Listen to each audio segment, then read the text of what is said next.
JBNN will keep you informed. I'm Michelle Jones, and in the news, actor Winston has died. I'm on The Rock this Tuesday, September 28, between 10 a.m. and 12 noon. The Rock on Love 101 FM. Join me. Don't miss it. Jamaican actor and pastor Winston has died. The news was announced on his Facebook page on Sunday morning. It is with deep sadness that we announce the passing of Bishop Winston Alexander Bell, who passed away on April 15, 2023, due to complications from neuropathy, the Post read. A post from his son, Jerome Bell, said, "Rest well. You'll no longer have to live in pain or with any care for this world." Bell was best known for being one half of a stand-up comedy duo with Owen Blacker Ellis. They were competitors at the Jamaica Cultural Development Commission Festival of the Performing Arts during their high school days. Joining the force of their talents saw them gaining audiences in Jamaica and around the world, as they guaranteed a strong dose of satire, done in drama, songs and dialogue, and aided by spectacle. In 1997, he settled down in Jamaica, working with the Era Youth Foundation, and on January 3, 1999, he started Time Out for Jesus Ministries. Alleged gangster killed in police confrontation in Clarendon. One man was killed, while another was shot and injured, and an illegal gun seized during an alleged shootout between police and gunmen in Denby, Clarendon, Saturday morning. The dead man has been identified as Orlando Davis, otherwise called OJ, a resident of Comfort District in the parish. The other man has been admitted to hospital. Reports are that around 11:45 a.m., police, acting on information, went to Post Office Road in Denby, where they saw two men at a shop. The men were accosted, and they reportedly opened fire on the lawmen, resulting in a gun battle. Police said when the shooting subsided, both men were found suffering from gunshot wounds and taken to hospital, where Davis succumbed to injuries, and the other man was admitted in stable condition. An illegal gun with the serial number obscured and one 9mm round was seized following the incident. Davis, police reported, was originally from Comfort District in Clarendon, but had been staying at Cemetery Road with relatives for some time now. He is said to be closely associated with a criminal network in the parish. Reports indicated that the injured man is no stranger to the police and has been the target of several intelligence-led operations. The police said he's been probed in relation to several criminal activities, including robberies, car stealing, and lottery scamming. 2 killed, 2 injured in Sunday morning bar shooting in Manchester. The Manchester police were summoned to a crime scene in the Finegrass community in Chudley in the parish, where 2 men were shot and killed and 2 others injured on Sunday morning. One of the deceased has so far been identified as Tenet Hutchinson, otherwise known as the Portee, a tractor operator. The police say shortly after explosions were heard, the bodies of the 2 men were discovered on the steps of a bar close to the Chudley Main Road about 9 a.m. According to an eyewitness, the explosions were thought to be a gun salute. However, the bodies on the ground soon confirmed otherwise. Persons reported seeing a lone gunman exit the shop and escape in a waiting car. A relative of the deceased said crime in Jamaica is now a serious cause for concern. The police need a revamp in crime fighting. They should have set up a perimeter by a home gate in the direction where the gunmen fled. If they had something there, they probably could have caught them, the relative said. Preliminary investigations reportedly indicate that this morning's murders could have been a reprisal for last week's murder of Anthony Williams in the area. 2 shot dead at party in St. James. 2 men were shot and killed by unknown assailants at a party in Dumfries, St. James, early Sunday morning. The identities of the deceased are yet to be ascertained. Reports are that about 2:50 a.m., gunmen opened fire at patrons at the party. The 2 men were shot and killed during the incident. No motive has been established for the attack. 2 men shot, 1 fatally, in Anchovy. Gunmen shot and killed 1 man and injured another during an attack in close proximity to a church in Anchovy, St. James, on Saturday afternoon. The deceased has been identified as 44-year-old Orlando Jarrett of a Roehampton, St. James address. According to reports from the Corporate Communications Unit, the official communications arm of the Jamaica Constabulary Force, about 3:45 a.m., Jarrett and another man were traveling in a motorcar on the Long Lane Main Road in Anchovy when they stopped to make a purchase.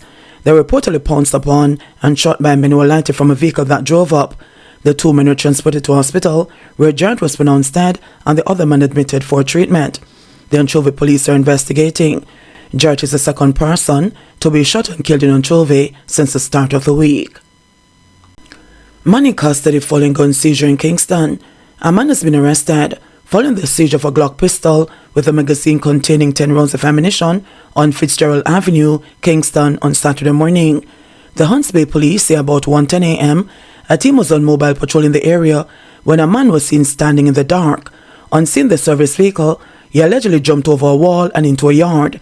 The police entered the premises and a search of the man in the area was conducted. Police say during the search, the gun and ammunition was found hidden between 2 blocks. The man was taken into custody. Policemen being questioned in relation to St. Thomas robbery. A man was taken into custody and a gun seized following a robbery in Cedar Valley, St. James on Tuesday. A policeman is also being questioned in relation to the incident.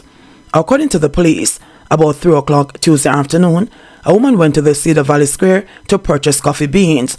On reaching the vicinity of the Cedar Valley police station, 2 men drove up in a car. One of the men alighted with a gun and robbed the woman of over $800,000. The men escaped. Investigations led the police to a house in Botany Bay, St. Thomas, where a suspect was arrested and a gun seized. Further investigations implicated the policeman who was taken in for questioning. Former guard slapped with 21-year sentence for killing 3 ex-colleagues. Our former security guard was employed to the Guardsman Group will have to spend 2 decades more behind bars for killing 3 of his ex-colleagues, including 2 women, in a gruesome triple murder that made national headlines over a decade ago.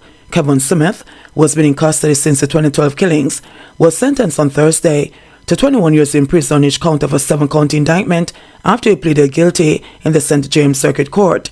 The indictment includes 3 counts each of murder and robbery with aggravation, as well as illegal possession of firearm.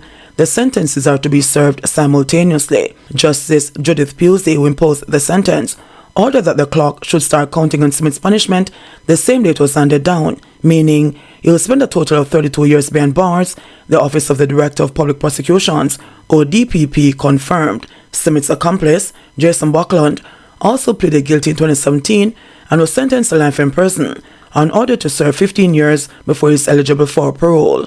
The convictions come amid a string of brazen attacks that have targeted security guards, leaving at least 6 dead in recent months. The country woke up on June 29, 2012 to the grim news that 3 security guards employed to Guardsman Limited, Sylvia Beckford, Judith McCauley, and Brian Morris, were found at the company's office in Westmoreland. One of the victims was stabbed to death. Another was shot to death, while the third was shot and stabbed, the ODPP said, citing the post-mortem reports. 2 guns, a van owned by a guardsman, and a cell phone were also stolen.